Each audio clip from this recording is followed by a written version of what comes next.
kind of want to tank. Let through me that damage, speak. so Got I him like on. the choice of Infernus. Okay, hold up. Yeah, I mean, I'm actually interested to see Jason because we saw that Oblivion went for the Rem in the top Oh, 3, which man. obviously I think Rem was still like I think one of the priority. You loved supports, him in but I just Jurassic, feel like Alice? There's that extra dynamic that we're going to be looking If your at now life, with the rifts if and your which if your team's gonna wife perform better likes than the rifts. You've gotta rom-coms, be watch taking that into voicemails account. for So with Isabel the on Netflix. Infernus She and already Flame did. Dash, obviously the air controls We nice there, both Lady love Guys. rom-coms. She's I got love some good AoEs rom-coms. and good I don't circles. like pure That romance like becomes chick important, flicks, in like this dramas. meta with the I way the get rifts will bored operate. and they feel like they're all I'm the same curious to see story. Guy's performance, 'cause But I feel like Guy's has rom-coms been usually more have enough funny underwhelming, jokes that I end up in loving them. recent, So like I'm a last couple months. huge rom-com person. So we watch them So all where's- the where's time. Paradox been, man? And We she see has Bebop seen being picked up here as voicemails the for last choice Isabel for on Abraham's, Netflix, Jake, but I didn't and watch it going with to her. last pick for Oblivion. She really I mean, liked is it. She Paradox wants on to the watch cards it for with them, me. considering they don't really have that strong pick hero.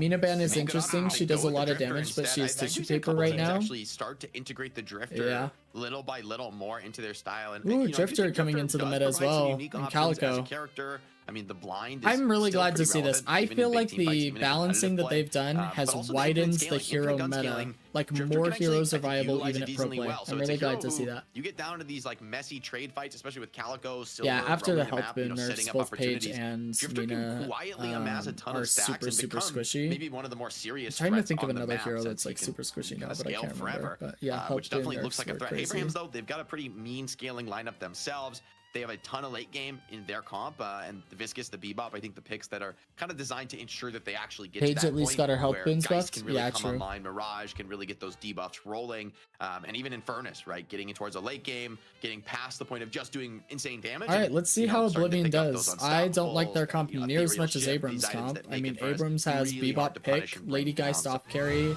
James? Infernus hyper carry, Viscous support, Wendy? Shiv frontline. Plutôt goûte à la bikini? I mean, it's just looking really, really strong, to be honest. It's going to be tough for Oblivion to come Wendy's on Minions top and of that Monsters from. meal. I mean, Minions they and do have Monsters Silver in theaters now. frontline and Billy. But I also think Abrahams are the better team just because I don't know Oblivion. Oh, here you go. Abrahams as a team name throws me off, lol. Yeah, I mean, it is weird to have like Abrahams and then have Abrams as a hero. I don't know if Shiv is frontlining as hard as he was pre-patch. Maybe. They didn't really change a whole lot of his frontline It's a 4th of capacity. July sale, 40 to 70% off at Old Navy. Here's Pippa Zip. Get these deals straight into your basket. T-shirts, tanks. I want to pick and roll at dresses, and it's a touchdown at the register. What sport is this? Shopping. Yes! No touch of Lamborghini. No touch of. Okay, no touch off. No touch of. Ben non. Les damamos, les damami. I keep looking for the blue guy. Yeah. Yeah, but he lived a lot off of rapid regen and spirit life still from E.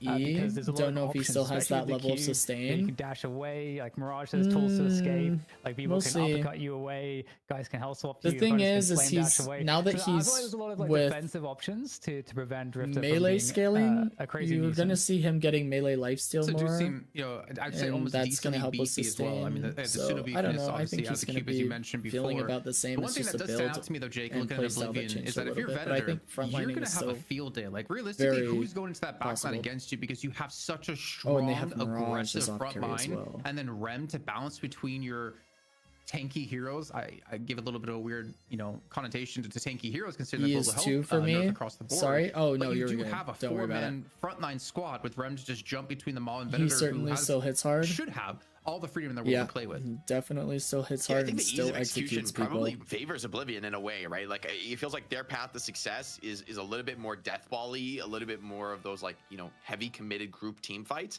where I think there needs to be more finesse on the Abraham side with Bebop finding hooks, Viscous, you know, making plays, making saves, Mirage and Shiv kind of pulling a lot of attention to themselves. And Infernus and Geist, although His they have some execute kills as a front, these are, passive like, on ult feels relatively weird. easier to bring down kind of carries if you do. It is get on top of them and definitely lock them down, as different. characters Yeah. like Silver and Billy I absolutely agree with can. that for sure. You know, so, like they're more reliant on things like health swap. But if it's down, It's okay, something you know we have to Geist is get used vulnerable, to. You know she can be attacked. So I think Oblivion have a more straightforward comp, and I like that considering they're the underdog. I don't think they want to get too fancy.